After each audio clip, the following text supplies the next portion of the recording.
Athletes, you probably hate working out, and it's because you never actually do it.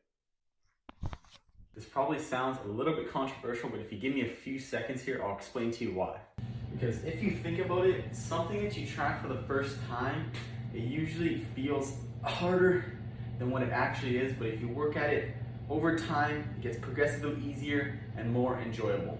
One example that I like to think about is when you're driving a car. Say it's your first ever time in the car, it's going to be pretty difficult to drive, and it's not going to be enjoyable because you don't really know what you're doing. And also it's going to be a little bit scary, right? You don't know what you're doing, so it's going to be scary. You're on the road, you're driving, you're afraid of crashing, you're afraid of all these different things that can happen.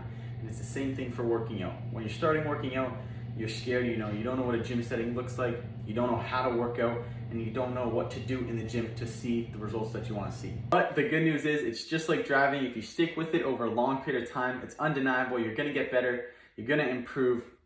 And number one, you're gonna come across the exercises that actually yield the results that you want. So whether that's becoming faster, stronger, fitter, more athletic, and then also you're gonna be able to perform those exercises properly, then preventing injuries. Whereas if you're a beginner, you don't really know what you're doing. So if you're an athlete just getting in the gym, I'd highly recommend that you make a promise to yourself to stick to it for at least 1 month, because then after that month, you're gonna be able to look back and see all the progress that you made.